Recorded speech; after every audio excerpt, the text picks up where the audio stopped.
यानी सिलिकॉन। समझ में आया? क्लियर? तो मतलब बालू को बेचकर भी कोई इतना अथाह पैसा कैसे कमा सकता है, ये इस टॉपिक की खूबसूरती है। तो चलो इस टॉपिक का हम थोड़ा सा हिस्ट्री को देख लेते हैं, ठीक है। इस टॉपिक की अगर हिस्ट्री को देखोगे तो हम लोग को लैंड करना पड़ेगा अमेरिका में, और अमेरिका में भी एक लैबोरेटरी है, उस लैबोरेटरी का नाम याद है किसी को? AT&T बेल लैबोरेटरी, ठीक है। वहां पे, ठीक है, जो उसमें से एक नाम तो इतना फेमस है कि मैं भी नहीं बोल सकता, और वो नाम है जॉन बार्दिन, ठीक है। जॉन बार्दिन को नोबेल प्राइज मिल चुका है इस डायोड के लिए। तुम्हें जान के शायद हैरानी होगा कि जॉन बार्दिन को 2 बार नोबेल प्राइज मिले हैं। समझ में आ रहा है ना? ये शायद, और फिजिक्स में मुझे अभी ऐसा, जहां तक मेरा नॉलेज अगर गलत नहीं है तो, क्योंकि देखो भाई ये डेटा है, तो डेटा में तो मैं कुछ कह नहीं सकता।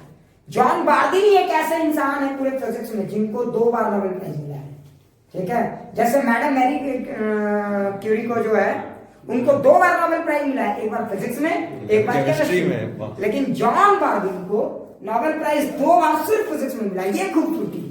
एक नोबेल प्राइज डायोड के लिए मिला है।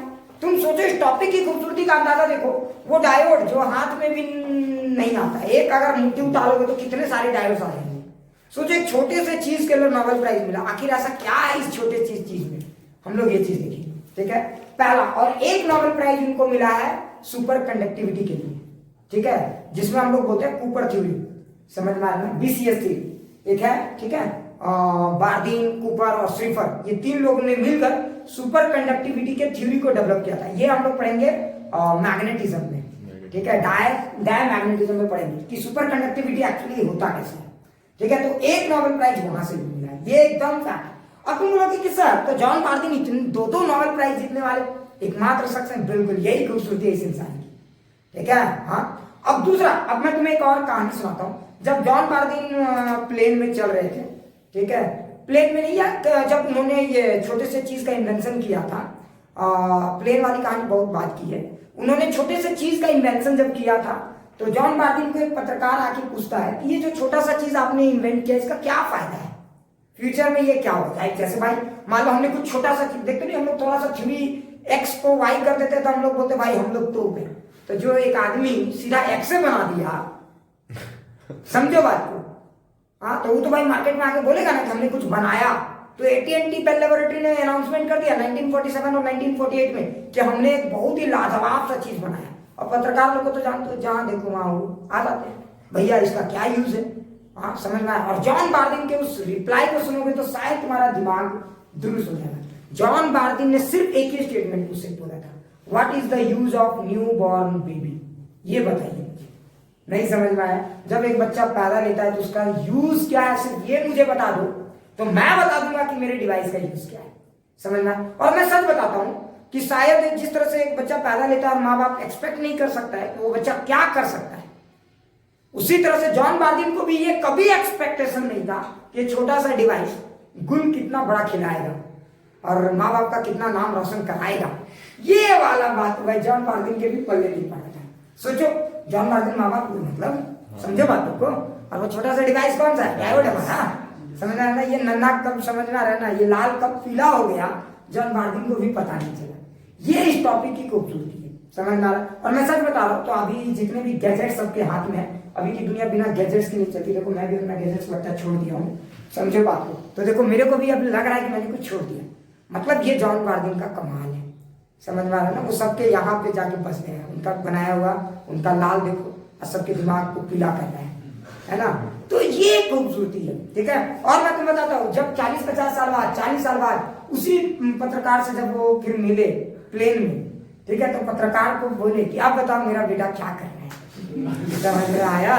ठीक है। यकीन नहीं करोगे, पत्रकार ने बोला जनाब ये बात मुझे कभी अंदाजा नहीं था कि आपका बेटा ऐसा भी हो सकता है। ठीक है, मतलब क्या खूबसूरत सा चीज है ये, समझो। तो ये इस टॉपिक की खूबसूरती है, ठीक है। अब तुम लोग बोलते हैं सर ये टॉपिक आखिर क्या है? नाम काफी है, समझ ही गए नाम, सेमीकंडक्टर। मतलब आज हम लोग ऐसे टॉपिक के बारे में पढ़ने वाले हैं जो बीच बीच हुआ है, ना गधा है ना घोड़ा है, खच्चर है। समझो बात को, समझ में आ रहा है ना? हाँ, तो बोले सर खच्चर, हाँ ये। अब देखो भाई एक बात तो जानो कि सुप्रीम कोर्ट भी इसको ऑथेंटिकेटेड मानता है, खच्चर को भी एक प्रॉपर ये दिया गया है, तो आप इसको अलग नहीं देख सकते, समझो। तो आखिर ये डिवाइस क्या है? तो ये डिवाइस ऐसा है, हाँ ये फैक्ट है। अरे है कि नहीं है? इसमें हंसने वाली क्या बात है? ये देखो संदीप का तो दिमाग कहीं और जा रहा है। हाँ क्या संदीप? हाँ नहीं ऐसा हो सकता है, सब लोगों का दिमाग कहीं ले जा सकते है ना। देखो कवि और साइंस सोचने वाले लोगों के दिमाग ना अनलिमिटेड होता है, वो कुछ भी सोच सकते हैं। ठीक है, अब तुम ये तुम्हारे अपने पर्सपेक्टिव में तुम कैसे देखते हो। ठीक है, तो हम बात कर रहे थे, कहां पे थे हम? तो हम बात कर रहे सेमी कंडक्टर, नाम ही काफी है। मतलब कंडक्टर प्योर भी नहीं है, इंसुलेटर भी प्योर नहीं है, सेमी कंडक्टर मतलब ऐसे टॉपिक के बारे में पढ़ रहे हैं जिसके पास इंसुलेटर और कंडक्टर के बीच वाला गुण है, सेमी कंडक्टर। अब सवाल उठता है सर इसको बीच वाला गुण आप क्यों कह रहे हो? समझ में आ रहा है? तुम्हें जान कह रही होगी कि ये कभी कभी इंसुलेटर वाला बिहेवियर भी दिखाता है और कभी कभी कंडक्टर वाला बिहेवियर भी दिखा सकता है। अब ये कब दिखा सकता है? ठीक है, और नॉर्मल सिचुएशन में ये सेमी कंडक्टर है। समझ में आ रहा है ना? ठीक है, तो आखिर इस टॉपिक को हम क्यों कह रहे हैं? अब कुछ लोग बोलेंगे सर आप ऐसा क्यों करो कि कभी इंसुलेटर कभी कंडक्टर? इसका कारण है ये टेम्परेचर पे डिपेंड करता है कि ये इंसुलेटर है या फिर कंडक्टर है। ये खूबसूरती है इस टॉपिक का, समझ में आया? और नॉर्मल टेम्परेचर पे ये क्या है? सेमी कंडक्टर है। ना तो ये इंसुलेटर है ना तो कंडक्टर है, मतलब ये तीसरा ही प्राणी है भाई। समझ में आ रहा है? अब सवाल उठता है कि सर इस टॉपिक का स्टार्टिंग कहां से करें? ये मुझे भी बड़ा आश्चर्य लगता है कि इस टॉपिक को हम लोग लाइन कहां से पकड़े। नहीं समझे? जब स्टार्ट करते हो कोई भी चीज तो भाई लाइन पकड़ना पड़ेगा ना। हाँ तो बताओ इस टॉपिक का लाइन कहां से पकड़ेंगे हम लोग? तो इस टॉपिक का लाइन पकड़ेंगे हम लोग सेमीकंडक्टर लाइन से। ठीक है, और इस टॉपिक को स्टार्ट करने से पहले तुम्हें एक और बड़ा इंटरेस्टिंग चीज जानना होगा, बैंड एनर्जी कंसेप्ट। तब इस टॉपिक के डेप्थ में तुम जा सकते हो। ठीक है, और मुझे नहीं लगता कि मैं तुम लोग से इस मामले में पंगा लेना चाहूंगा, और मैं अगर लेना चाहूंगा तो फिर अच्छे से लूंगा। क्वांटम फिजिक्स क्या है और 11-12 के बच्चों के साथ क्वांटम फिजिक्स के पंगा लेना अच्छी बात नहीं है, समझो बात। इसलिए मैं इसको कोशिश करूंगा कि जितना सिंप्लीफाई कर दूं। ठीक है, और मैं तुम्हारे हिसाब से ही चलूंगा। अच्छा एक बात बताओ, ये देखो दो टाइप की चीज होते हैं, fermions and bosons. Yes sir, सुने हो? हाँ। अच्छा बताओ what is the difference between fermions and bosons? बताओ कुछ भी एक आध भी छोटा मोटा डिफरेंस बताओ। अरे फर्मियंस वो चीज होते हैं, ध्यान से सुन रहे पगले तो, फर्मियंस वो चीज होते हैं, ठीक है, जो समझ में आ रहा है, समझ में आ रहा है, एक आदमी सिर्फ एक एनर्जी लेवल में रहता है और उस एनर्जी लेवल को कोई और ले नहीं सकता है, उसे हम कहते हैं फर्मियंस। और अगर एक ही एनर्जी लेवल में बहुत लोग रह सकते हैं उसे हम कहते हैं बोसॉन्स। अरे बेवकूफो, पाउली एक्सक्लूजन प्रिंसिपल इसका सबसे बड़ा उदाहरण है। पाउली एक्सक्लूजन प्रिंसिपल लगता किस पे है? फर्मियंस पे लगता है भाई। समझ में आया? जैसे इलेक्ट्रॉन हो गए, प्रोटॉन हो गए, न्यूट्रॉन हो गए, ये सब फर्मियंस है। मतलब समझ में आ रहा है, एक ही एनर्जी लेवल पे 2-3 प्रोटॉन नहीं बैठ सकते, एक ही एनर्जी लेवल पे 2-3 इलेक्ट्रॉन नहीं रह सकते। समझ में आना?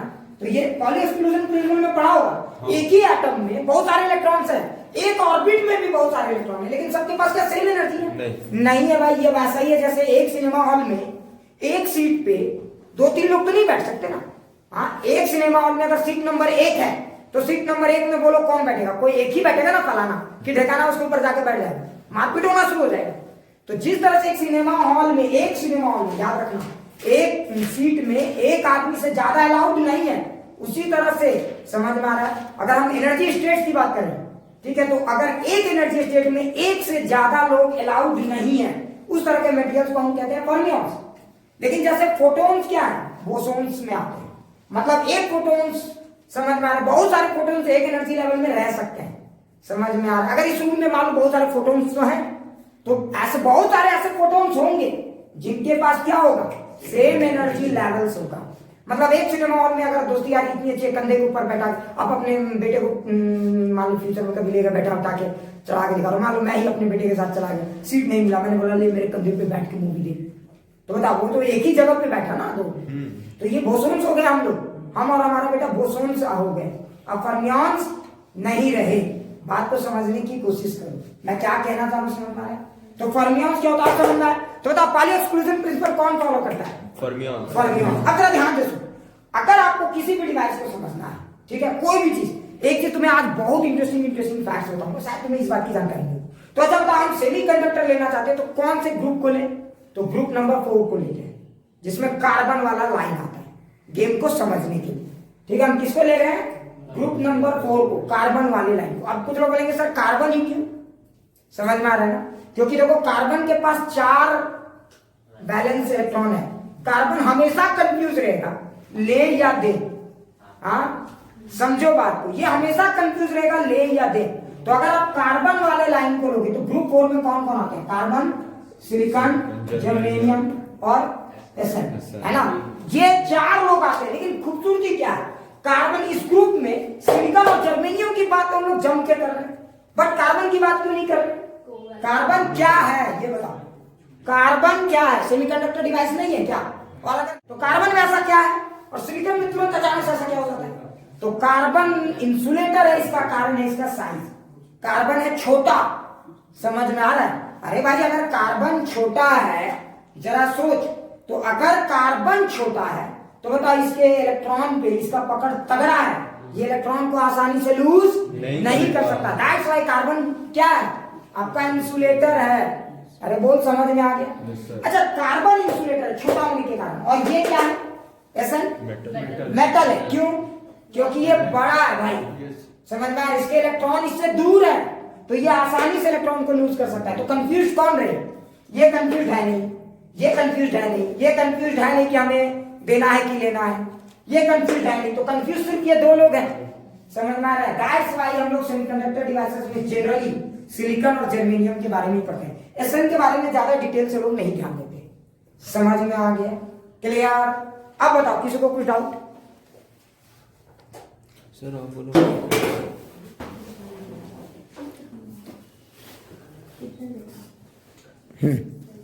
चल ठीक है।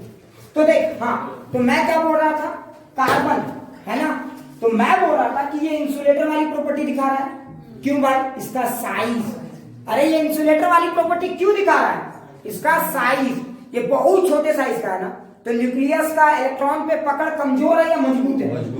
मजबूत है, इसलिए इलेक्ट्रॉन ये आसानी से लूज कर नहीं रहा है। जबकि सिलिकॉन और जर्मेनियम का साइज ठीक ठाक है, समझ में आ रहा है? सिलिकॉन और जर्मेनियम का साइज ठीक ठाक है, समझ में आ रहा है? और यहाँ पे बेचारा न्यूक्लियस हमेशा कंफ्यूज रहता है, पकड़े या छोड़े। और जहां पे कंफ्यूजन होगी वहीं पे ना बीच बीच रहा आएगा, समझ में आ रहा है? इसीलिए सिलिकॉन और जर्मेनियम सेमीकंडक्टर डिवाइसेस में बड़े अच्छे काउंटिंग में आते हैं। क्लियर? अब सवाल उठता है कि सर सिलिकॉन का बिहेवियर कैसा? अच्छा एक बात बताओ, सिलिकॉन में कितने वैलेंस इलेक्ट्रॉन है? 4, मानते हो? है ना? अच्छा, अगर सिलिकॉन में 4 हैं और कुल टोटल हम लोग 8 के बारे में बात करते हैं, ऑक्टेट रूल अगर कंप्लीट करना होता है, क्या क्या बोलते हैं लोग? हाँ ठीक है। तो अगर आप 8 की बात करोगे तो हम कहते हैं कि वो ऑर्बिट कंप्लीट है ना। अच्छा बताओ, अगर इसके पास 4 है तो जरा सोचो, कुल टोटल अगर इसके पास एक सिलिकॉन एटम्स को देखो, अगर इसके पास 4 है तो क्या होगा? जरा ध्यान से सुनना, लिखना मत, सिर्फ सुनना। अच्छा बताओ, अगर इसके पास 4, हम बैलेंस की बात कर रहे हैं सिर्फ, अरे बाहरी ऑर्बिट की, अंदर वाले ऑर्बिट पे कुछ भी असर नहीं होगा। याद रखना, अंदर वाले इलेक्ट्रॉन पे असर डालने के लिए बहुत हाई लेवल की एनर्जी चाहिए होती है। याद करो, मॉडर्न फिजिक्स में हम लोग इस पे बहुत चर्चा कर चुके हैं। तो हम जो भी बात कर रहे हैं किस पे? बैलेंस। अच्छा बताओ, बैलेंस में कितने इलेक्ट्रॉन है? 4, ठीक है। अच्छा, अगर ये 4 इलेक्ट्रॉन है, क्या ये चारों इलेक्ट्रॉन सेम एनर्जी लेवल पे या अलग अलग एनर्जी लेवल? अलग अलग एनर्जी लेवल पे। गेम को समझने के लिए हम ये मान लेते हैं कि इसका एनर्जी लेवल है 1 या 0 या 1, जो भी को 1 2 3 4, चारों अलग अलग एनर्जी लेवल में 1 2 3 4। तो एक सिलिकॉन का जो एनर्जी लेवल है 4, और 4 अभी भी खाली है। अरे भाई समझो, sp होता है ना, ऐसा सुना होगा तुम लोग। तो s में तो 2 है और p में भी 3 होता, px py pz। समझ में आ रहा है कि नहीं? तो तुम जरा ध्यान से देखो, s वाला तो पूरा फील्ड है, p वाला भी एक, समझ में आ रहा है ना? अभी हम इतना डेप्थ में नहीं जा रहे। तो p में कुल टोटल 6 है, जिसमें 2 फील्ड है। अरे 6 में 2 और बाकी 4 बाकी रह गए ना भाई, समझ में आया? तो कुल टोटल अगर आप कहोगे कि सिलिकॉन के पास बैलेंस में कुल टोटल 8 एनर्जी स्टेट है, 1 2 3 4 5 6 7 8। 8 में से कितने फील्ड है? 4, और 4 क्या है? खाली।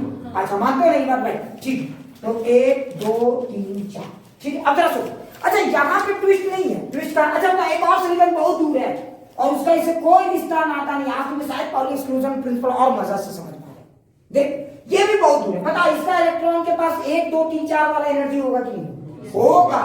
1 2 3 4 समझ, अब इसके पीछे मत पड़ जाना नहीं, ठीक है। यहाँ पे भी जो इलेक्ट्रॉन है उनके पास भी एनर्जी लेवल 1 2 3 4 होगा। तो कुछ लोग बोलेंगे सर अभी तो आप बोले थे कि no two electron should have same energy levels. अरे बेवकूफ, मैंने अभी ये भी तो नहीं बोला कि ये दोनों एक ही सिस्टम के पार्ट हैं। ये दो अलग अलग सिस्टम है, जैसे दो अलग अलग जगह सिनेमा हॉल चल रहे हैं, या ये क्लासरूम एक है और एक बगल में क्लास चल रहा है। तो यहाँ नंबर 1 सीट है, सीट नंबर 1, तो वहां भी तो सीट नंबर 1 है। तो यहाँ पे भी बच्चा सीट नंबर 1 में बैठ सकता है, वहां पे बैठ सकता है कि नहीं बैठ सकता? बैठ सकता है ना भाई। तो ये चीज हो सकता है। अगर एटम्स एक दूसरे से इंटरैक्ट नहीं करते हैं तो इलेक्ट्रॉन जो है, बहुत सारे इलेक्ट्रॉन के पास सेम एनर्जी लेवल हो सकती है।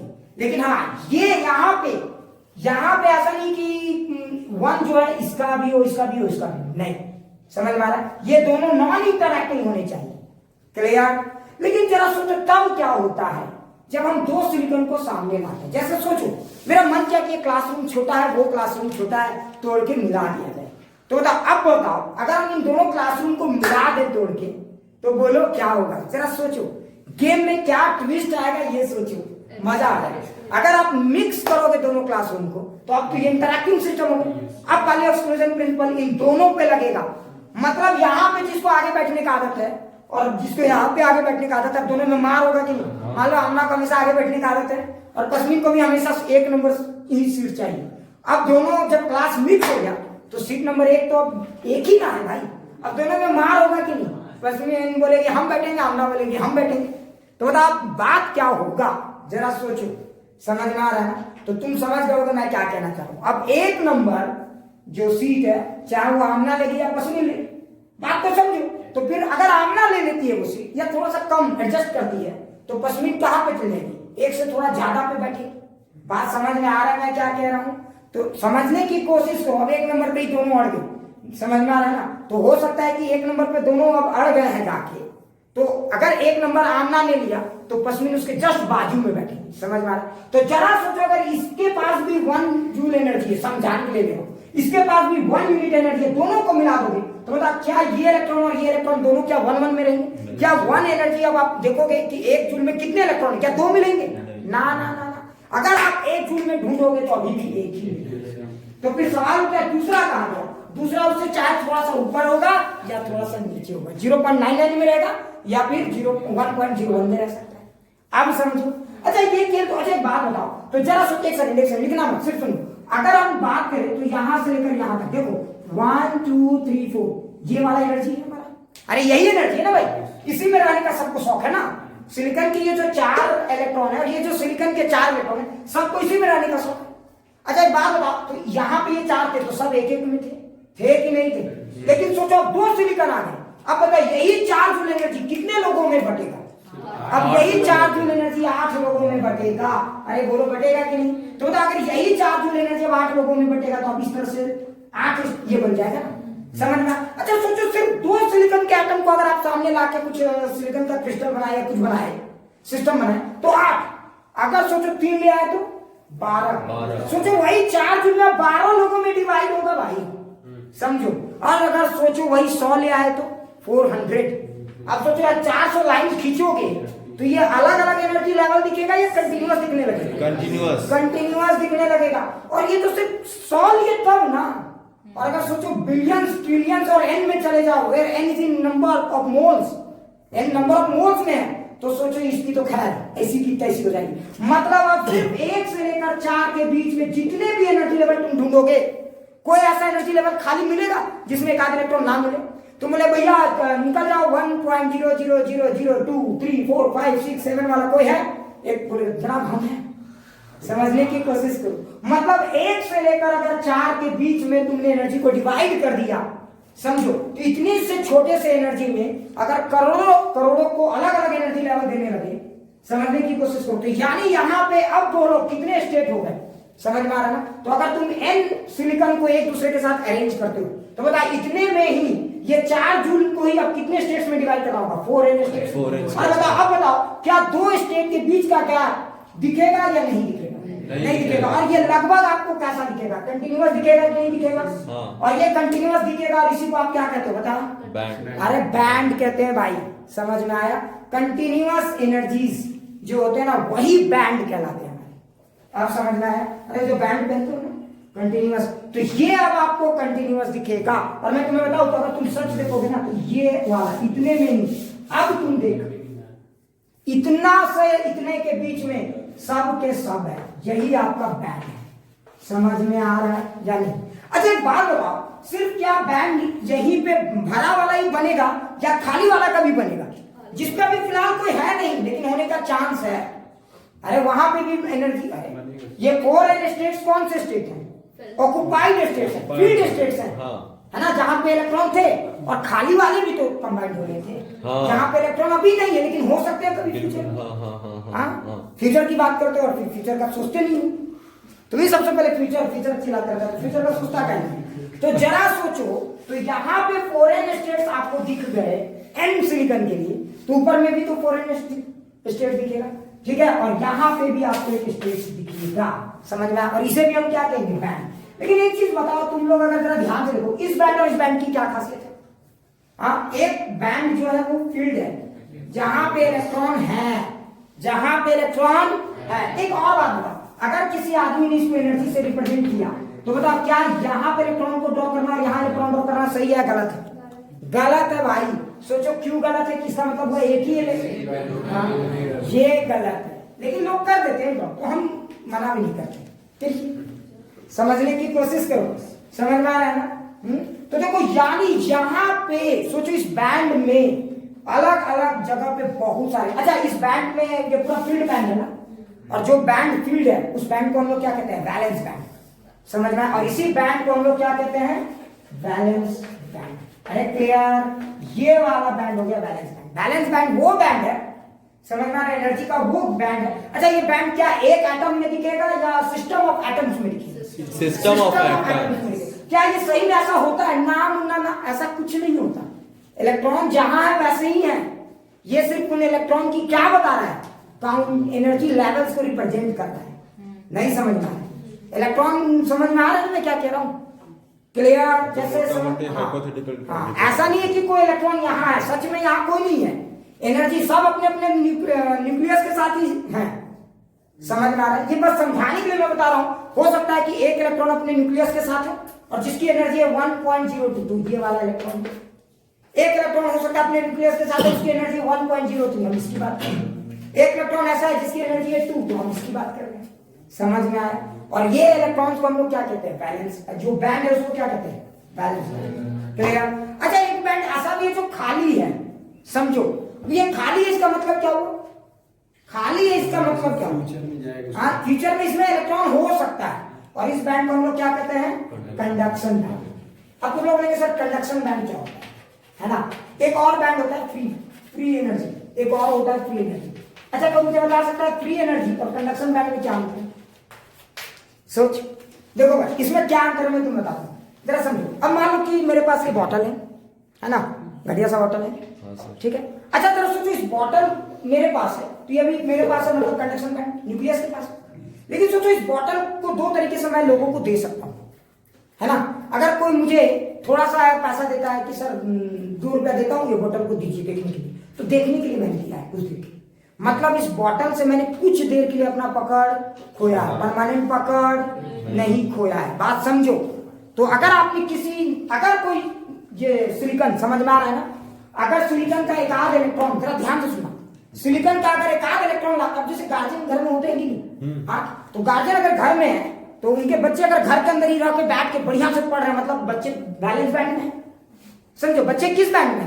Balance band. गार्जियन के नजर के सामने है, गार्जियन को भी तसल्ली लग रहा है हमारा बेटा 24 घंटा पढ़ रहा है, लेकिन वो मोबाइल में क्या कर रहा है पते नहीं। खैर अब आगे बढ़ते हैं, समझो। तो ये है बैलेंस बैंड। लेकिन कभी कभी बच्चे थोड़े से लावारिस हो जाते हैं, नहीं समझो। हाँ, गार्जियन के नजर के सामने तो रहते हैं, सुबह में आते हैं, खाना खाते हैं, फिर कहीं घूमने चल जाते हैं, लोफरगिरी करने चल जाते हैं। गार्जियन को बस इस बात की तसल्ली है कि मेरा बेटा इसी दुनिया में है, किसी दूसरी दुनिया में नहीं गया है, समझो। गार्जियन को बस इस बात की तसल्ली, उसे पता है कि ये अब हमारे साथ रहने वाला नहीं, ये लावारिस है, ये लोगों का काम करता चवनिया ठने लेके, समझ में आ रहा है। आप कोई दे दिया 10 रुपए का मूंगफली खिला दिया, किसी का मदद कर दिया, ऐसा है, उसे पता है ये बात, समझ रहे हो ना हम क्या कह रहे हैं। तो वैसे बच्चों को लेकर पास गार्जियन को किस बात की तसल्ली?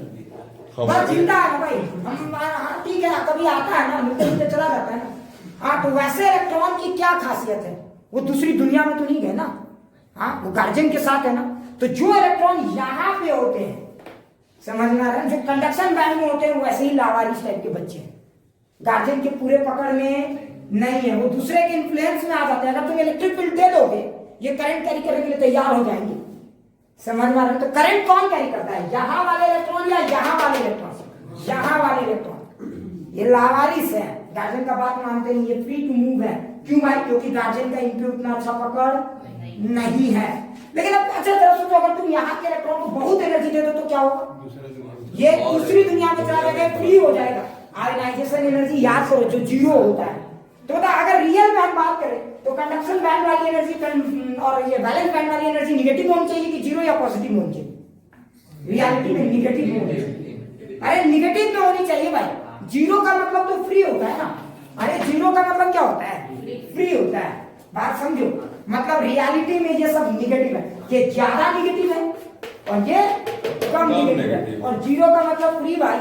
तो अगर तुमने किसी इलेक्ट्रॉन को बहुत एनर्जी दे दिया तो फ्री हो गया, और वही होता है फोटोइलेक्ट्रिक इफेक्ट में, वही होता है बाकी चीजों में। इलेक्ट्रॉन को बहुत ज्यादा एनर्जी दे दिए, वो यहाँ से निकल के, मेटल से निकल के बाहर चलने लगा, समझ में आ रहा है। तो अगर तुमने मान लो कि यहाँ पे एनर्जी दे दिया और यहाँ का इलेक्ट्रॉन मेटल से निकलकर बाहर उड़ने लगा, तो समझ जाओ कि हम यहाँ से उठा के सीधे इसको फ्री एनर्जी दे दिए, समझ लो। लेकिन सोचो, अगर हमने इतना एनर्जी दिया कि यहाँ से तो अपना समझ में आ रहा है, अपने घर में बगावत तो किया, लेकिन इसी मेटल के अंदर है और किसी दूसरे के लिए काम कर रहा है, पैसों लेने उकसाने पे काम कर रहा है, उकसावे की दुनिया पे चल रहा है, तो मतलब कौन सा बैंड पे है? Conduction band. समझ में आया?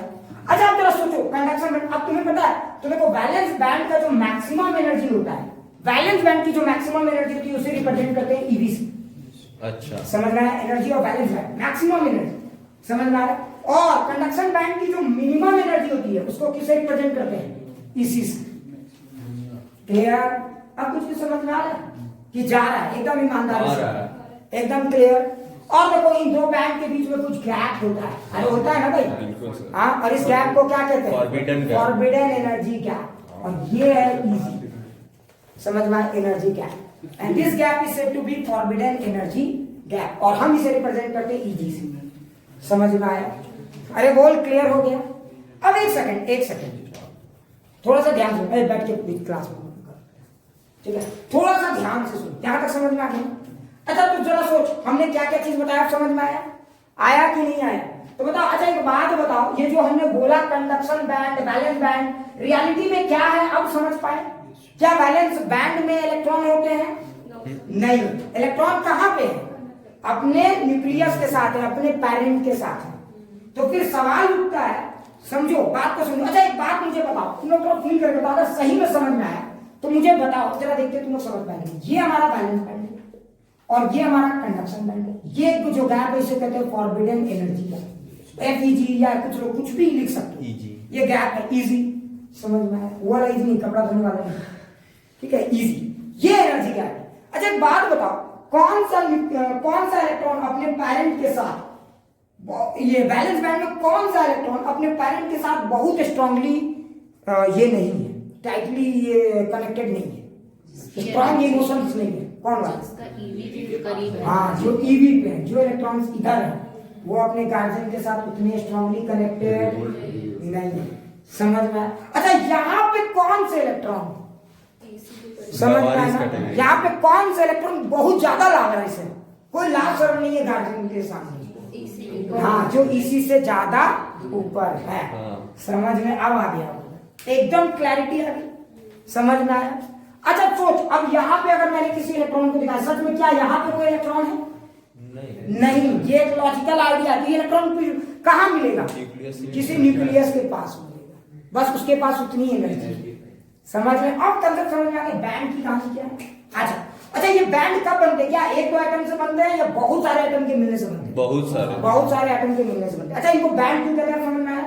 ये डिस्क्रीट लेवल एनर्जी लेवल्स होती है, कंटीन्यूअस एनर्जी लेवल्स होते हैं, समझ में आया? That's why they are said to be band. Valence band किसको कहते हैं, समझ में आ गया? कंडक्शन बैंड किसको कहते हैं, समझ में आ गया? और फ्री एनर्जी और कंडक्शन बैंड में समझ में आया अंतर क्या है? हाँ, एक इलेक्ट्रॉन पूरी तरह से आजाद हो जाना, उसका मीनिंग अलग है, और एक इलेक्ट्रॉन का लावारिस हो जाना, उसका मीनिंग अलग है। समझ में? अच्छा, कब कोई न्यूक्लियस माला पहनाएगा अपने बच्चे को? हाँ, जब फ्री हो जाएगा तब। और कब कोई न्यूक्लियस सिर्फ रोएगा कि मेरा बेटा लावारिस हो गया? और कब कोई न्यूक्लियस खुश रहेगा, मेरा बेटा बड़ा। समझ में आया?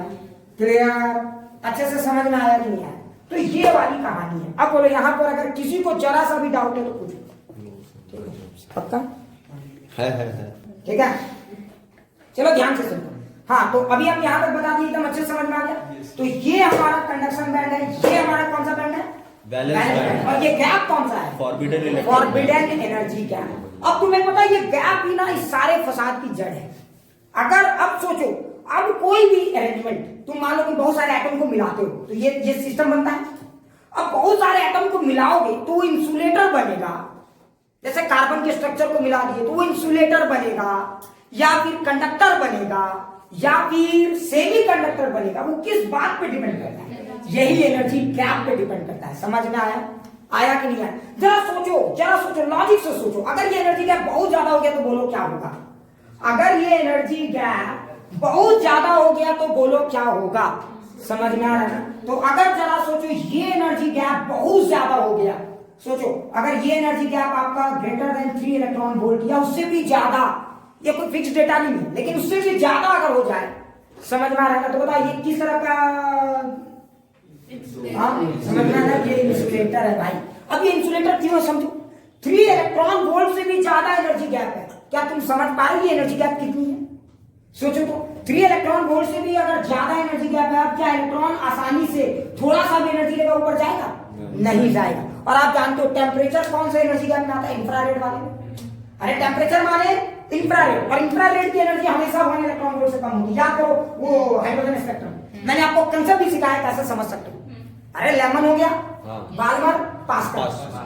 याद करो, तो पास्कल किस रेंज में आता है? हाँ, इंफ्रारेड में। तो इंफ्रारेड की मैक्सिमम एनर्जी पास्कल का वो कौन वाला वैल्यू होगा? इंफिनिटी से 3 वाला। और 3 वाला कितना हो गया? तो 13.6/9 मतलब 1.5, यानी 1.5 इलेक्ट्रॉन वोल्ट इंफ्रारेड की मैक्सिमम एनर्जी है। सोचो, मतलब ये जो इन्वायरमेंट है ना, वो जो मैक्सिमम अगर बहुत, मतलब ये इन्वायरमेंट ईटा लाल हो जाए, सूरज लाल हो जाए, आदमी कल्ले घूमने लग जाए, तब जाके 1.5 इलेक्ट्रॉन वोल्ट की एनर्जी मिलती है। सोचो, तुम सोचो। अच्छा बताओ, अगर उतनी एनर्जी मिलेगी तो किसी इलेक्ट्रॉन की औकात है क्या कि उतनी कम एनर्जी में यहां पहुंच जाए सीधा और बीच में बढ़ा नहीं सकता? समझ में आया कि नहीं आया? तो कोई भी नॉर्मल सिचुएशन में, समझ में आ रहा है, कोई भी इलेक्ट्रॉन यहां से जंप मार के ऊपर नहीं जा सकता है। समझ में आया? और अगर वो जंप मार के ऊपर जाएगा ही नहीं, अगर सोचो बच्चे, समझ में आ रहा है, सब पढ़ाकू ही निकल गए, कोई लोफर निकला ही नहीं, तो गुंडागिरी करेगा कौन? कौन भाड़े के टट्टू बनेगा? कौन इलेक्ट्रिक फील्ड में इन्फ्लुएंस होगा? कौन आपके लिए चार्ज कैरी करेगा, करंट कैरी करेगा? बात समझ में आ रहा है? तो फिर करंट कैरी होने का कोई चांस ही नहीं बन रहा है। समझ में आ रहा है ना? हाँ, कौन आपके लिए लावारिस दौड़ते रहेगा? इलेक्ट्रिक फील्ड लगा तो दौड़ो, खाली दौड़ो, ऐसा दौड़ेगा ही नहीं। समझो बात को। तो इस तरह की चीजों को हम क्या कहेंगे? इंसुलेटर्स। समझ में आया? लेकिन जरा सोचो, कभी कभी ऐसा होता है कि ये जो गैप है ना, कंबाइन हो जाता है। समझ में आया? और ये गैप कंबाइन हो जाते हैं, मतलब कंडक्शन बैंड और पता ही नहीं चलता है कि बैलेंस बैंड कितने दूर है। समझ में आ रहा है ना? ये अरेंजमेंट में जब ये कंबाइन हो जाते हैं तो बोलो क्या हुआ? अगर ये कंबाइन हो गए, ये ऐसा फैमिली स्टेटस दिखा रहा है, जरा सोचो, जिसका फैमिली खुद गुंडा है और बेटा भी गुंडा है, अरे जिसका घरे वाला गुंडा है, घरे में मारधाड़ चल रहा है, दारू शराब पकौड़ी सब चल रहा है, छन रहा है। समझो बात को, समझने की कोशिश करो। नहीं, ऑब्वियस ही बात है, यहाँ तो दारू शराब पकौड़ी यहाँ ना चलता है, और यहाँ तो भाई पापा जी के सामने रोटी दाल भात, जहाँ बोला कि पापा जी थोड़ा सा कभी कभी पकौड़ी लाई दूं जाओ, यही रहा। लेकिन यहाँ तो पापा जी और बेटा जी सब एक के साथ बैठ के ले रहे हैं धकाधक, तो पता नहीं चलेगा ये घर है कि मोहल्ला का लोफर वाला अड्डा है। अब यहाँ पे अगर एक आदमी मर्डर हो जाए, इसमें कौन बड़ा आश्चर्य वाली बात है? बात को समझो।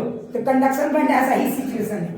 समझ में आ रहा है ना? जहां पे आप कंफ्यूज हो कि आपका इलेक्ट्रॉन बाइंडेड है या, समझ में आ रहा है ना? अब सोचो कोई बच्चा घर में बैठ के गांजने के साथ दारू पी, जरा सोचो, आप देख के क्या अनुमान लगा सकते हो? आप खुद कंफ्यूज हो जाओगे, क्या मैं देख रहा हूं भाई? हाँ अब क्या मैं बोलूं, हाँ मतलब बोलते ये यूरोपियन कल्चर है। हाँ नहीं कल्चर के नाम तो बहुत लोग ना ठगी कर रहे हैं अपने आप से। अरे भाई यूरोप के अगर इस कल्चर को तुमने अडॉप्ट किया तो साइंस वाले कल्चर को भी अडॉप्ट कर लो ना, अगर करना ही है तो खाली निगेटिव अडॉप्ट किए जा रहे हैं, पॉजिटिव छोड़े जा रहे हैं। समझे बात को, ठीक है। लेकिन ये चीज भी हम समझ में आ गया, ये भी चीज समझ में आ गया। तो ये देखो एकदम हाईली डेकोरेटेड फैमिली का कहानी है, जिसमें बच्चा किसी भी हालत में बिगाड़ नहीं सकते आप। समझ में आया ना? जिसमें तुम लोग आते हो, और इसमें भाई जो समझ में आ रहा ना, कुछ कुछ धनबाद में लोग हैं, नाम नहीं लूंगा मैं, ठीक है। और अब ये देखो मिडिल क्लास फैमिली के बच्चे इसमें आए, ये समझ में आया ना? बेचारा पढ़ा, नौकरी पेशा मिला नहीं, तो कभी ना कभी थोड़ा सा भी इन्फ्लुएंस हुआ, जाके माओवादी बन गया। Just for test. समझ में आ रहा है? क्लियर? देखो भाई पढ़ाने के क्रम में मैं जब भी कुछ बोलता हूँ, इसका किसी भी जाति, धर्म, संप्रदाय, वर्ग, middle class family, upper rich family, poverty line family से कोई लेना देना नहीं, ठीक है। अगर ये मिल भी जाता है तो एक संयोग मात्र समझाता है, ठीक है। अब आगे बढ़ो। अच्छा जरा से, अब यहाँ पे भी कुछ इलेक्ट्रॉन है। अच्छा यहाँ पे एनर्जी गैप कितनी है? 3 इलेक्ट्रॉन वोल्ट से कम है। यहाँ तो खैर कंबाइन हो गया था, पता ही नहीं चला कि है भी कि नहीं है। और यहाँ पे जब एनर्जी गैप 3 इलेक्ट्रॉन वोल्ट से भी कम है, और ये एनर्जी गैप कितनी होती है? 1.1 इलेक्ट्रॉन वोल्ट सिलिकॉन के लिए, जर्मेनियम के लिए उससे भी कम होती है। और वो कितनी होती है? 0.7, ठीक है। एग्जैक्ट वैल्यू है 0.66, बट आप याद रखिए 0.7 इलेक्ट्रॉन वोल्ट। समझ में? तो ये वाली एनर्जी गैप है 1.1 इलेक्ट्रॉन वोल्ट फॉर सिलिकॉन। समझ में आ रहा है? ये वैल्यू याद रखो, नीट का कोई भरोसा नहीं, ठीक है। क्या मैं डेटा से बोल रहा हूँ? डेटा मैं कभी देखता नहीं, इसलिए डेटा में तुम्हारे को छोड़ो। एक और चीज है, डेटा मैं कभी नहीं देखता, ठीक है। डेटा और बेटा को मैं इज्जत नहीं देता, ठीक है। इसलिए ये सब तुम्हारे को नहीं छोड़ो, ठीक है। आराम से डेटा को देखो, आपको इज्जत देना है दीजिए। हाँ जो लोग नीट की तैयारी करें वो डेटा पे थोड़ा सा फोकस पूछ दिया है।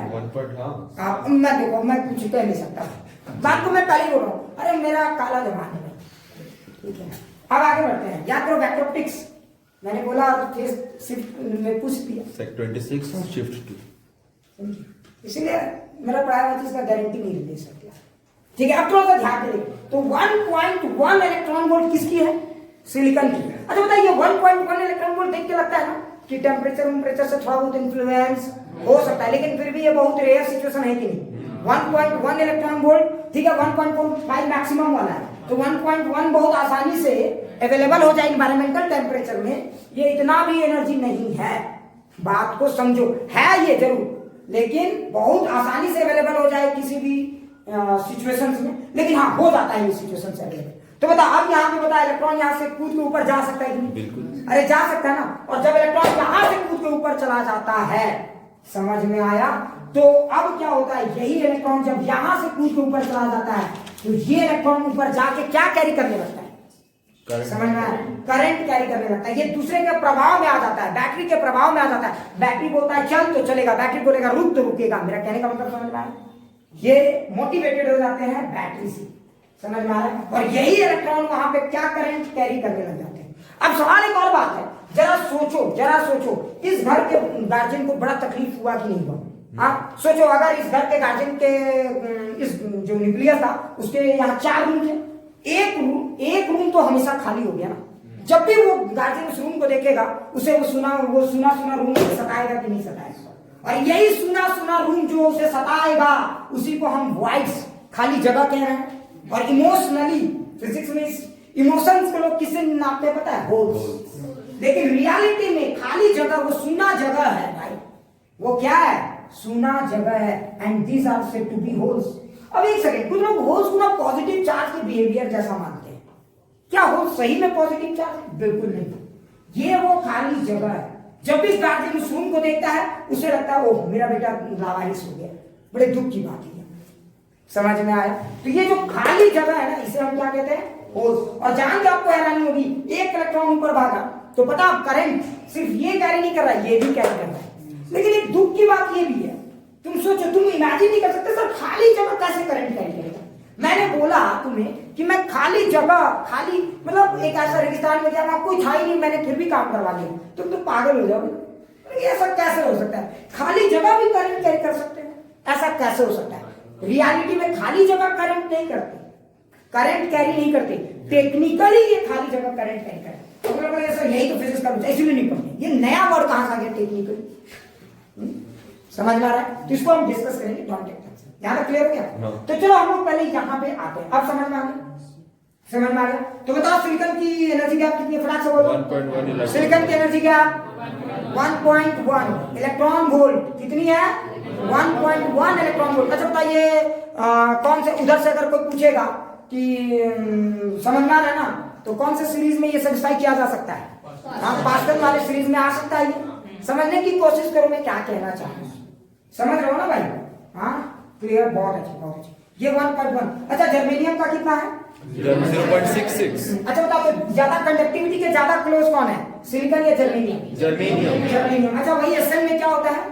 वो तो और कम हो जाएगा। हाँ एसएन में ओवरलैप कर जाएगा। नहीं समझ में आया? कार्बन में ये गैप ज्यादा, कार्बन में ये गैप ज्यादा।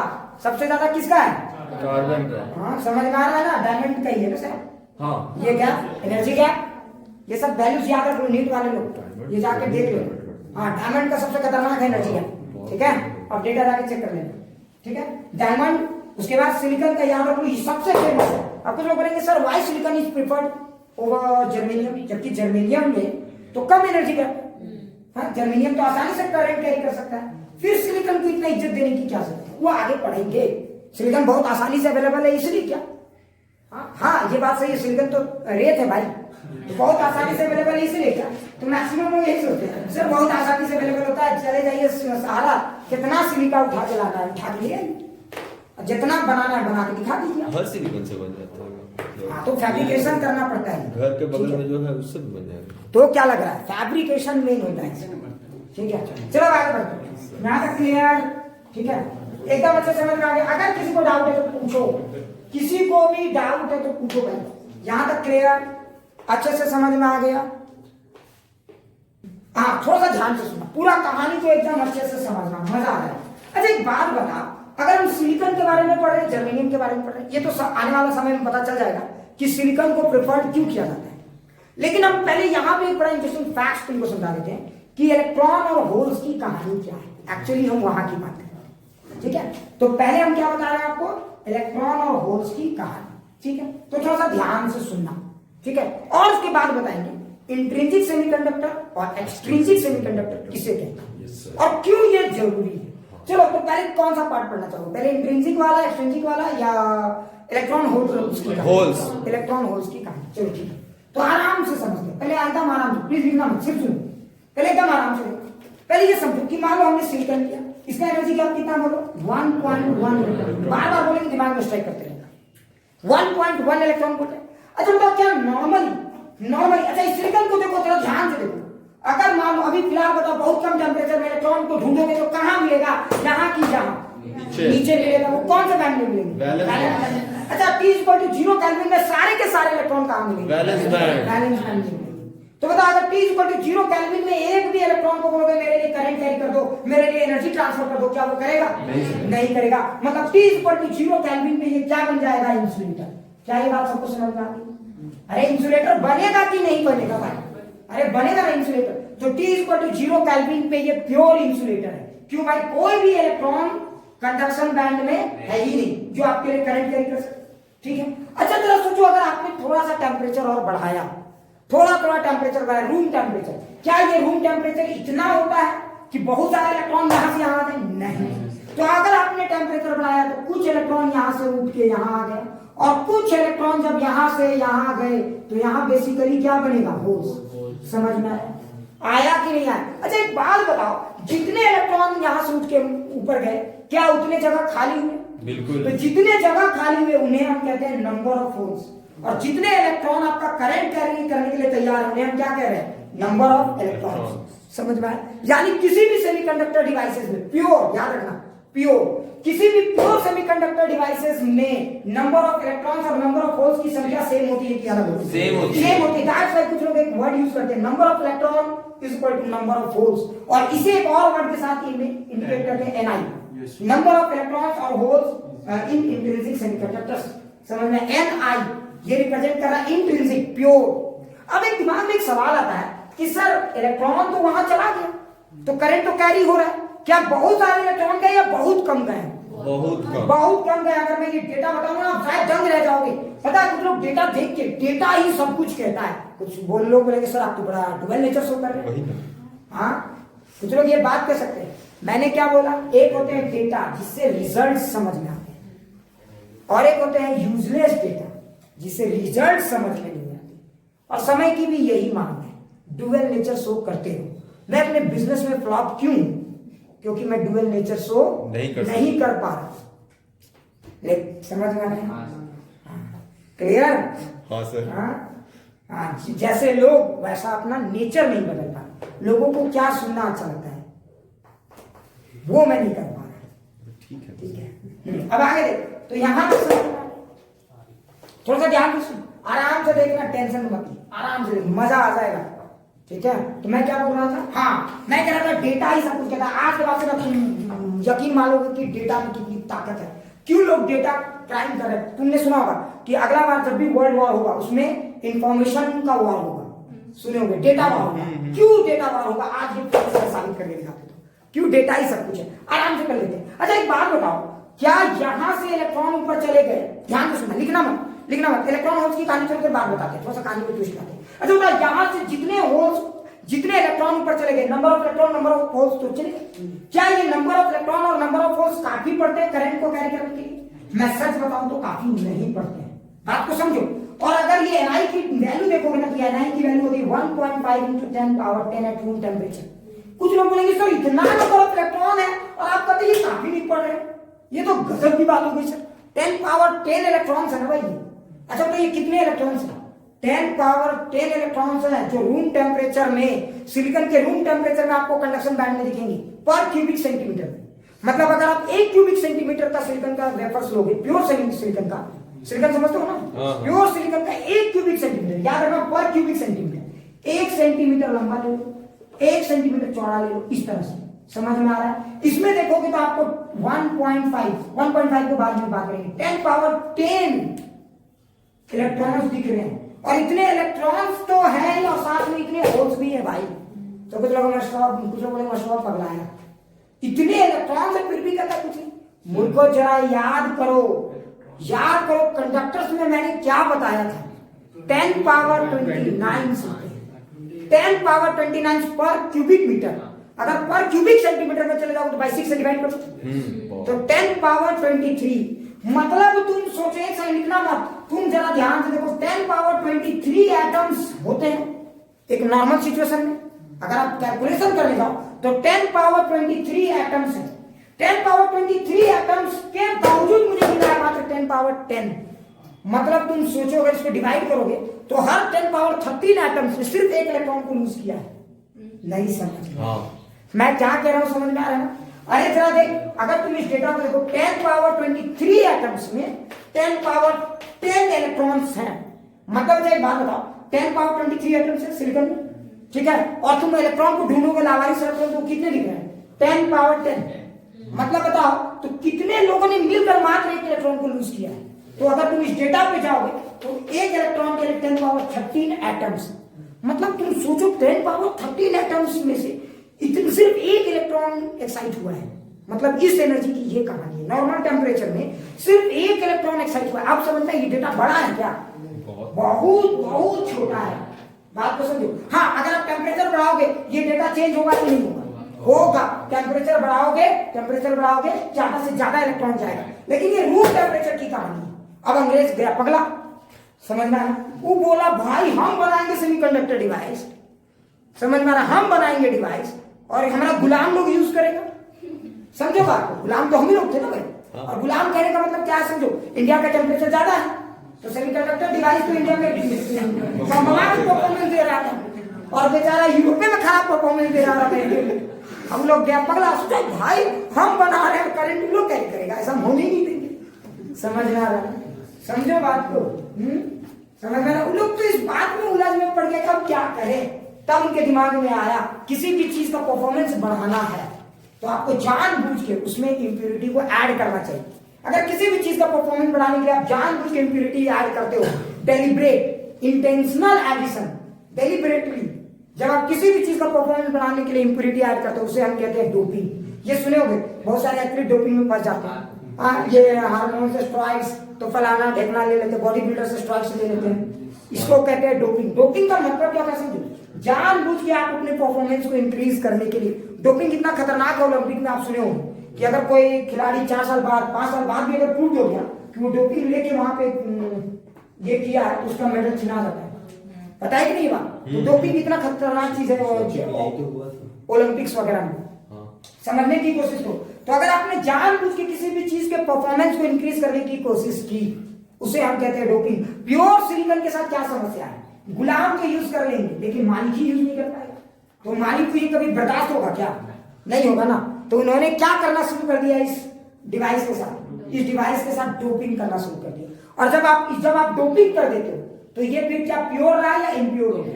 इम्प्योर। और जब आपको एक नया इम्प्योर डिवाइस मिलता है उसे हम क्या कहते हैं, एक्सट्रिंसिक सेमीकंडक्टर्स। आप समझ में आ रहा है? अब कुछ लोग बोलेंगे सर डोपिंग कितना करना पड़ता है। मैं आज आपको एक डेटा बताऊंगा, इतना बड़ा शरीर और छोटा सा टैबलेट्स कितना असर दिखा सकता है बॉडी में, डेटा से हम लोग समझने की कोशिश करेंगे। डोपिंग, थोड़ी सी डोपिंग, पता है 10 पावर 7:1 का डोपिंग होता है, सिर्फ 10 पावर 7:1। तुम सोचो 10 पावर 7 मतलब 10 पावर 7 एटम्स में से सिर्फ 8 एटम्स आप डोपिंग करो, बहुत चेंजेस आ जाता है, बहुत ड्रास्टिक चेंज आता है। कुछ लोग बोलेंगे सर इतना कैसे आता है, वो बात नहीं यहाँ तक समझ में आया। तो देखो, अच्छा पहले आ जाते हैं प्योर वाले, पहले किस पे आ जाते हैं, प्योर पे। अच्छा आप समझ में आया कि डोपिंग क्यों किया जाता है। अंग्रेज बताओ, ये शौक मस्ती के लिए डोपिंग किया, उनके पास मजबूरी थी, वो मजबूरी थी। क्या मजबूरी थी समझ में आया, गुलाम आगे ना निकल जाए यूज में, है ना। और इनको कभी बर्दाश्त होगा ये बात, बिल्कुल कभी बर्दाश्त होगा। बनाएंगे हम और यूज करेगा हमारा गुलाम, ये बात हमें भी बर्दाश्त नहीं होगा। खाना बनाएंगे हम और खाएगा कोई और, ऐसा कभी बर्दाश्त तो कर ही नहीं सकता। तो अंग्रेज बेचारे अंग्रेज क्यों करेंगे, ह्यूमन नेचर है। ठीक है, तो अब आगे बढ़ते हैं। तो हम लोग डोपिंग के बारे में बात करेंगे। अच्छा ठीक, अब सोच 10 पावर 13 में से सिर्फ 1, मतलब बताओ ये बहुत खराब सिचुएशन है कि नहीं। समझ में आया, ये बहुत खराब सिचुएशन है, एक तरह से ये करंट कैरी नहीं कर रहा है। समझ में आया। तो फिर सवाल उठता है कि सर डोपिंग करने से कितना इंप्रूवमेंट होता है, ठीक है, और डोपिंग का टाइप क्या, क्लियर। तो अभी हम डोपिंग वाले पार्ट को भी इंक्लूड करें या पहले होल्स और इलेक्ट्रॉन को समझते आते हैं। ठीक है, तो डोपिंग वाले पार्ट को थोड़ा सा साइड रखते हैं। पहले हम लोग इस गेम को समझेंगे कि होल्स और इलेक्ट्रॉन्स का क्या गजब का खूबसूरत सा रोल है। ठीक है, चलो देखते हैं। अच्छा एक बात बताओ, जरा ध्यान से सोचो, जरा ध्यान, लिखना मत, कोई लिखना मत। अच्छा एक बात बताओ, जरा सोचो, मान लो तुम लोग अशांति से कुछ अच्छा हम ही शांति से नहीं रहेंगे। हाँ अच्छा ऐसा बात है, हम ना रहेंगे ना रहने देंगे। देख अच्छा जरा सोच, अच्छा एक बात बता, एक इलेक्ट्रॉन यहाँ से उछल के यहाँ गया। अच्छा बता, क्या सही में सिलिकॉन के अंदर ऐसा हुआ है क्या, इलेक्ट्रॉन उछल के टपाक से ऊपर कहीं चला गया? अरे बेवकूफ, नहीं हुआ ऐसा कुछ। तो फिर ये क्या है सर, कोई बताओ ये क्या है भाई, कोई बताओ ये क्या है। ये एक लॉजिकल डायग्राम है, समझ में। इसका मतलब ये हुआ कि रियलिटी में क्या हुआ। तो अगर रियलिटी में आप किसी सिलिकॉन को देखोगे, तो अगर एक सिलिकॉन को देखोगे तो इसके 4 सबूत, अरे 4 सबूत थे ना भाई, 4 सबूत थे कि नहीं थे, और इस तरह से बॉन्डिंग था इनका। हाँ अरे समझने की कोशिश करो। और सिलिकॉन सब ये बॉन्डेड है, कोवैलेंट बॉन्डिंग, ये सब तो आप पढ़े ही हो सिलिकॉन भाई, समझ लो ना। हाँ। अच्छा अब ये 4 सबूत, मान लो एक सबूत लावारिस हो गया, तो अगर एक सबूत लावारिस हो गया, किसको लावारिस बना दे, चलो इसको लावारिस बना दे। तो यहाँ पे ये सबूत लावारिस हो गया, तो बता यहाँ वाला इलेक्ट्रॉन कहाँ है रियलिटी में, यहाँ वाला इलेक्ट्रॉन ऊपर आ गया, मार के गर्दे उड़ा देंगे। यहाँ वाला इलेक्ट्रॉन इसी सिलिकॉन में है, लेकिन अब वो इसके साथ ज्यादा अटैचमेंट नहीं रखता, खाली आते जाते मिलता। हाँ ठीक है चलिए समझ में आया। अरे वैसे ही बात हो गया, पियक्कड़ आदमी घर में कितना देर आता है, खाली पैसा का जरूरत होता है तब, नहीं समझ। यहाँ तो उसको भी जरूरत नहीं, इसको तो नेचर में समझने नहीं की कोशिश करें। यानी वो इलेक्ट्रॉन फ्री हो गया, वो कहीं भी आ जा सकता है। तो मान लो वो इलेक्ट्रॉन आजाद हो गया यहाँ पे, समझो ऐसा थोड़ी कि ऊपर उछल के चला गया। अरे वो इलेक्ट्रॉन यहाँ भी हो सकता है भाई, अब मेरे पीछे मत पड़ जाना नहीं तो तुम लोग का कोई भरोसा नहीं। और लॉजिकली हम ये कहना चाह रहे हैं कि जो आजाद हो, अच्छा क्या है यहाँ पे सिर्फ एक इलेक्ट्रॉन हो गया, बहुत सारे। अच्छा नॉर्मल सिलिकॉन में बताइए क्यूबिक सेंटीमीटर में कितने फ्री इलेक्ट्रॉन्स हैं? 10 पावर 10 इलेक्ट्रॉन्स हैं, समझ में आ रहा है ना। आज अब जरा सोचो तब क्या होगा अगर तुमने यहाँ पे इलेक्ट्रिक फील्ड अप्लाई कर दिया, जरा सोचो तब क्या होगा अगर तुमने वहां पे इलेक्ट्रिक फील्ड अप्लाई कर दिया, कोई बताओ मुझे। अगर सोचो तुमने यहाँ पे एक इलेक्ट्रिक फील्ड अप्लाई कर दिया, अरे सिलिकॉन को इलेक्ट्रिक फील्ड दे दिया, नहीं समझे? अब सिलिकॉन में हमने क्या किया, हमने सिलिकॉन लिया और यहाँ पे एक बैटरी लगा दिया, देन व्हाट विल हैपन? समझ में आ रहा? तो तुम जरा देखोगे तो इलेक्ट्रॉन तो पहले बम के भागेगा, तो यहाँ पे करंट कौन कैरी करेगा? इलेक्ट्रॉन तो करंट कैरी करेंगे। तो देखो अगर यहाँ पे एक इलेक्ट्रॉन है तो किधर की तरफ भागेगा? इधर की तरफ। तो इलेक्ट्रॉन इधर भागेगा बट करंट लॉजिकली इधर की तरफ होगा। So current due two electron. समझ में? ये तो एकदम नॉर्मल सी प्रोसेस है ना भाई। इलेक्ट्रॉन चलेगा कि नहीं चलेगा? चलेगा। समझ में आ रहा है? एक चीज हमेशा याद रखना, इलेक्ट्रॉन यहाँ पे चल रहा है। क्लियर? अब तो बोले सर आप बोलना क्या चाहते हैं? हम कुछ और खतरनाक चीज बोलना चाहते हैं, अचानक से अपनी जबान को खींच लिया। ठीक है, अभी बताऊंगा। एक चीज हमेशा याद रखना, फ्री इलेक्ट्रॉन्स का चलना और सिस्टम के अंदर चलना, दोनों में अंतर होता है। समझ में आया? नहीं समझे? सिस्टम के अंदर काम करना अंतर होता है और फ्री इलेक्ट्रॉन्स का चलना अंतर है। फ्री इलेक्ट्रॉन्स हम इसको समझाएंगे, मेरे पास बहुत अच्छा एग्जांपल है, एग्जाम में लिटरली यूज मत करते, लेकिन पूरा जिंदगी बदल सकता है। बताऊंगा तुमसे, तो ये तो जरा ध्यान से देख, अगर तुम इस इलेक्ट्रॉन को देखोगे, तुमने जो इलेक्ट्रिक फील्ड लगा दिया, इलेक्ट्रॉन गया बम बम आके, कोई बात नहीं। लेकिन सवाल में इसने करंट कैरी किया। अच्छा बताओ, इसी ने सिर्फ करंट कैरी किया है 10 पावर 10 वाले ने कैरी किया? 10 पावर 10। अच्छा अगर आपको कोई सिलिकॉन का पूरा वॉल्यूम दे दे तो पूछे कि कितना अभी फ्री इलेक्ट्रॉन से निकाल सकते हो? तो 10 पावर 10 वॉल्यूम। समझ में आया? हाँ। आज अब अगला मजेदार पॉइंट क्या है, यहाँ पे सबसे मजेदार बात है इसका, ये होल, ये खाली जगह का क्या मजेदार बात ये है ना भाई। अब तुम सोचो ये खाली जगह को लेकर तुम्हारा क्या विचार है? कोई मुझे बता सकता? इस खाली जगह को लेकर आप क्या सोच रहे हो? कोई बताओ, जरा बताओ। ये खाली जगह, अच्छा देखो ये जो खाली जगह है, तो ये सिलिकॉन एक तरह से थोड़ा सा चार्ज तो हुआ है ना भाई, इस जगह को लेना चाहेगा कि नहीं? तो सोचो अगर इलेक्ट्रिक फील्ड नहीं होता तो क्या होता?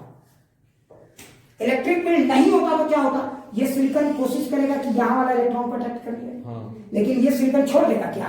बोलेगा तुम ही ढेर दिया, अपना लाल को पीला बना दिया और मेरा लाल को पीला बनाने में लगता है, हमने देंगे तुम। समझ में? ये सिलिकॉन अपना इलेक्ट्रॉन को आसानी से लूज करने वाला नहीं है भाई। लेकिन जरा सोच, जैसे ही एक इलेक्ट्रिक फील्ड आ गया, अब बोलो गेम में ट्विस्ट आ गया। समझो? हाँ, ये सिलिकॉन इधर वाले इलेक्ट्रॉन को भी कर सकता था। समझो, डेटा को समझना है। ठीक है, अब बताओ, अब ये इलेक्ट्रिक फील्ड क्या करेगा? बोलो, ये इलेक्ट्रिक फील्ड, अब देखो ये सिलिकॉन को तो मन था कि हम भरे, ये सिलिकॉन या एक काम करते इस गेम को समझाने के लिए वॉइड से यहां ले लेते, ठीक है, तो ज्यादा अच्छे से पिक्चर समझ में आएगा। समझ में आ रहा है? ये अब इस सिलिकॉन को तो मन था कि हम भरे, लेकिन पहले भर नहीं पा रहा था क्योंकि अपने ही ताकत के लोगों से सामने पड़ा था। लेकिन जैसे ही इलेक्ट्रिक फील्ड आ गया, इलेक्ट्रिक फील्ड ने अब क्या किया? इस सिलिकॉन को हेल्प करना शुरू कर दिया। उस सिलिकॉन से इलेक्ट्रॉन, उस सिलिकॉन में जितने इलेक्ट्रॉन से सब इधर की तरफ फोर्स लगा रहा है, वो तो लगा ही रहा है। और ये सिलिकॉन तो मन में लड्डू फूट ही रहा था कि अच्छा हुआ आ गया, तो हम भी खींच ले। अब बताओ ये इलेक्ट्रॉन्स यहाँ से उठ के यहाँ आ गया कि? अरे आ गया ना भाई। अगर यहाँ ये इलेक्ट्रॉन आ गया तो खाली जगह कहाँ बन गया? यहाँ बन गया। तो रियलिटी में बताओ चल क्या रहा है? क्या खाली जगह चल रहा है? इलेक्ट्रॉन चल रहा है। सच बोलूं तो इलेक्ट्रॉन चल रहा है, लेकिन आपको लॉजिकली या कहो टेक्निकली, लॉजिकली अच्छा नहीं लगता, टेक्निकली कहो तो आपको लग रहा है कि वॉइड खाली जगह चल रहा है। समझ? और एक खूबसूरत सी बात क्या, सच देखो। अच्छा ये वाला इलेक्ट्रॉन क्या होगा? ये वाला इलेक्ट्रॉन क्या होगा? ईमानदारी से, फिर ये सिलिकॉन इस इलेक्ट्रॉन को ले लिया है, तो ये इलेक्ट्रॉन अब इसका खाली होगा, ये दूसरे वाले को खींचेगा और ये प्रोसेस क्या होगा? चलता रहेगा। इसको तुम ऐसे भी समझ सकते हो, जैसे कारों के एग्जांपल से समझ सकते हो। सोचो, इसको तुम ऐसे समझ सकते हो, अगर मान लो, जरा ध्यान दो, मान लो बहुत सारे कार हैं, ठीक है, और एक खाली जगह है। जरा सोच, बहुत सारे कार है हमारे पीछे और ये खाली जगह है हमारा। जरा सोच तो क्या होगा? जरा सोचो तो क्या होगा? तो बताओ ये वाला कार कहाँ आ जाएगा? यहाँ आ जाएगा। अगर ये वाला कार यहाँ आ जाएगा तो बताओ खाली जगह कहाँ आ जाएगा? पीछे की तरफ से। तुमने एक चीज ध्यान दो। और अगर ये वाला कार यहाँ आ जाएगा तो खाली जगह कहाँ आ जाएगा? उसके पीछे, इसके पीछे आ जाएगा। और ये कार, तो अच्छा तो कार आगे चल रहा है और इनडायरेक्टली हम क्या कर सकते हैं? खाली जगह पीछे चल रहा है। तो सच में यहाँ क्या हो रहा है? समझ में आया ना? इलेक्ट्रॉन ही मूव कर रहे हैं भाई। सच में देखो तो इलेक्ट्रॉन ही मूव कर रहे हैं पीछे की तरफ। सच्चाई है कि इलेक्ट्रॉन ही चल रहे हैं वहां पे भी, तो बैलेंस बैंड में इलेक्ट्रॉन चल रहे हैं, लेकिन देखने में ऐसा लग रहा है कि खाली जगह चल रहा है। अच्छा बताओ, इलेक्ट्रॉन तो पीछे चल रहे थे और खाली जगह किस डायरेक्शन में चल रहा है? जिस डायरेक्शन में इलेक्ट्रिक फील्ड है। जिस डायरेक्शन में इलेक्ट्रिक फील्ड है उसी डायरेक्शन में खाली जगह चल रहा है। मतलब अगर सोचो कि अगर एक पॉजिटिव चार्ज भी कैसे चलता है, उसी डायरेक्शन में चलता है जिस डायरेक्शन में इलेक्ट्रिक फील्ड होता है। तो भाई हम ऐसा कह सकते हैं कि खाली जगह के चलने को आप पॉजिटिव चार्ज के चलने से कंपेयर कर सकते हो कि नहीं, और उसी कंपैरिजन के आधार पे हम उस खाली जगह को पॉजिटिव चार्ज जैसा ट्रीटमेंट देते हैं, और इसलिए हम कहते हैं होल्स को पॉजिटिव चार्ज मान के चलिए चलेगा। लेकिन सच ये है कि होल्स कोई पॉजिटिव चार्ज नहीं है। समझना, होल्स खाली जगह है, समझना, वो न्यूट्रल है। बात खाली जगह है, समझना। तो बताओ होल्स प्लस इलेक्ट्रॉन क्या बनेगा? होल्स प्लस इलेक्ट्रॉन क्या बनेगा? Bounded electron. अच्छा, नहीं समझे? होल्स और इलेक्ट्रॉन मिलके क्या बनेगा? अरे खाली जगह है, और यहाँ आरके सिंह आ गया तो खाली जगह क्या हो गया? आरके सिंह हो गया। बात नहीं समझ में? तो वहां पे अगर खाली जगह है, समझो बात, तो अगर इलेक्ट्रॉन आ गया खाली जगह में, होल्स प्लस इलेक्ट्रॉन क्या होगा? जीरो मत कह देना, नहीं तो मतलब आदत खराब है भाई, कौन समझाने जाए? नहीं तो बोलेंगे यार ऐसा होल्स तो पॉजिटिव चार्ज, इलेक्ट्रॉन तो negative charge. Zero sir, electron mind holes, जैसे इलेक्ट्रॉन और प्रोटॉन मिला देते हैं जीरो, है ना? नहीं, कुछ लोगों का तो आदत होता है ना भाई, इलेक्ट्रॉन प्रोटॉन मिला दिए तो जीरो, तो होल्स और इलेक्ट्रॉन भी जीरो, फिर नहीं कहलाओगे हीरो। नहीं एक समय हमको नहीं। हाँ ठीक है, बोल कंसेप्ट में कुछ कुछ क्लैरिटी आ रही है? Yes sir. थोड़ा सा समझ में आ रहा है तुमको? बोरिंग लग रहा है क्या? हाँ तो जरा ध्यान से देखो, तो मैंने क्या बोला बोल। अच्छा, रियलिटी में बता चल कौन रहा है? बैलेंस बैंड में चल कौन रहा है? इलेक्ट्रॉन या खाली जगह? इलेक्ट्रॉन। लेकिन आपको लग क्या रहा है? खाली जगह चल रहा है। अच्छा, खाली जगह का चलने का डायरेक्शन किधर है? टू इलेक्ट्रिक फील्ड के अगेंस्ट है या along the direction of electric? Along the direction of electric. Along the direction of electric field. इसलिए खाली जगह को अगर हम पॉजिटिव चार्ज जैसा मान के चले चलने के मामले में, तो क्या हम गलत मान रहे हैं या सही मान रहे हैं? सही मान रहे हैं। अब समझ में आया? और इस खाली जगह को हम क्या कहते हैं? होल। अच्छा, एक और बात बताओ, ज्यादा आसानी से, इस इलेक्ट्रिक फील्ड में दो लोग चल रहे हैं, दो इलेक्ट्रॉन चल रहे हैं। सच बोलो तो इस इलेक्ट्रिक फील्ड में दो इलेक्ट्रॉन चल रहे हैं। एक वो इलेक्ट्रॉन जो फ्रीली भी नहीं है, सिस्टम के अंदर ही है, लेकिन समझो भावनाओं को समझो, भावनाओं को समझो, समझ रहे हो ना? एक इलेक्ट्रॉन मतलब मोटा मोटी फ्री है थोड़ा सा, और एक इलेक्ट्रॉन बाउंडेड है, वो चल रहा है। बताओ ज्यादा तेजी से कौन चलेगा? फ्री इलेक्ट्रॉन ज्यादा तेजी से चलेगा। तो बताओ मोबिलिटी किसकी ज्यादा अच्छी होगी? फ्री इलेक्ट्रॉन की ज्यादा अच्छी मोबिलिटी होगी। डायरेक्ट सवाल याद रखना, एन टाइप सेमीकंडक्टर जिनमें इलेक्ट्रॉन ज्यादा मात्रा में होते हैं, वो ज्यादा प्रेफर्ड किए जाते हैं ओवर पी टाइप। समझ में? अगर आपको मैंने ऑप्शन दिया कि आप इलेक्ट्रॉन से करंट कैरी करवाना चाहोगे या होल से, एक बात होता है, ऐसे ही मैं पूछ रहा हूँ, तो आप कौन से ऑप्शन को प्रेफर करोगे? इलेक्ट्रॉन से। समझ में आ रहा है? इलेक्ट्रॉन से करंट कैरी आसानी से होता है। इसमें ये समझो कि ये प्राइवेट फाइल्स की तरह फटाफट मूव करता है, और ये समझ में आ रहा है, बैलेंस बैंड वाला इलेक्ट्रॉन सरकारी फाइल की तरह है। समझ में? एक टेबल से दूसरा टेबल खिसकते आदमी की जिंदगी खिसक जाएगी। समझ में आया? इसीलिए अच्छा बताओ किसकी मोबिलिटी ज्यादा अच्छी होगी, इलेक्ट्रॉन की या होल्स की? ज्यादा आसानी से कौन मूव करेगा, इलेक्ट्रॉन या होल्स? तो मोबिलिटी सबसे अच्छी किसकी होती है? इलेक्ट्रॉन की। समझ में आया? एक और छोटी सी कहानी सुन लो, ठीक है? अगला टॉपिक लिखो, दिल मांगे मोर ऑन। दिल मांगे मोर ऑन होल्स। दिल में होल्स है। दिल मांगे मोर ऑन होल्स कंसेप्ट। दिल मांगे मोर ऑन होल्स। अरे that's it. होल्स है ना? हाँ ठीक है। दिल मांगे मोर ऑन, ठीक है? थोड़ा सा ध्यान से ठीक है? अच्छा, आप एक बात बताओ, थोड़ा सा हम लोग इस चीज को समझते हैं। तो होल्स क्या है? वो खाली जगह है। अरे बात समझ में? अच्छा बताओ, यहाँ पे भी रियल में बैलेंस बैंड में चल कौन रहा है? इलेक्ट्रॉन। लेकिन बताओ इलेक्ट्रॉन यहाँ भी चल रहे हैं, इलेक्ट्रॉन यहाँ भी चल रहे हैं, लेकिन क्या दोनों जगह में इलेक्ट्रॉन के चलने का प्रोसेसिंग एक जैसा या अलग अलग? अलग अलग है भाई, और ये होना भी चाहिए। मैं तुम्हें एक एग्जांपल बताता हूँ, जरा सोचो, लॉजिक से सोचो। एक कॉर्ड। अब मैं तुम्हें एक नया कहानी बताता हूँ। सच में मैं बोलूं तो होल्स आया इसलिए है कि आप कंफ्यूज मत हो। सच बात ये है, सच ये है कि आप कंफ्यूज मत हो जाए, इसलिए होल्स आया है। लेकिन अगर मैं आपको सच्चाई बताऊं तो शायद आपको मजा आ जाएगा। दिखाता हूं कैसे।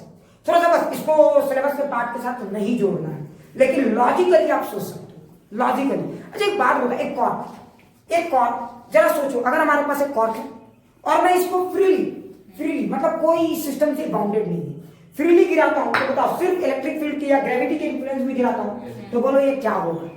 बहुत आसानी से सिर्फ उसी के इन्फ्लुएंस में चलेगा ना भाई। तो एक इलेक्ट्रॉन जो फ्री है, ज्यादा लोगों से उसका बाइंडेशन नहीं है, तो अगर आप उसको इलेक्ट्रिक फील्ड दोगे तो वो आसानी से चलेगा, तो उसका चलने का रफ्तार अलग होगा, मानते हो कि नहीं? लेकिन जरा सोचो, अब इसी कॉर्क को आप पानी के अंदर डालो, एक सिस्टम के अंदर डालो जहां पानी भी अपना असर दिखा रही है। जैसे यहां जो अंदर ये जो बाइंडेड इलेक्ट्रॉन चल रहे हैं वो फ्री तो नहीं है भाई, उनपे सिलिकॉन का असर है, पॉजिटिव चार्ज है, वो उनपे उनका असर है कि नहीं? तो अब बताओ इलेक्ट्रॉन के चलने की जो रफ्तार है वो कौन डिसाइड कर रहा है, सिलिकॉन या इलेक्ट्रॉन या दोनों मिलकर?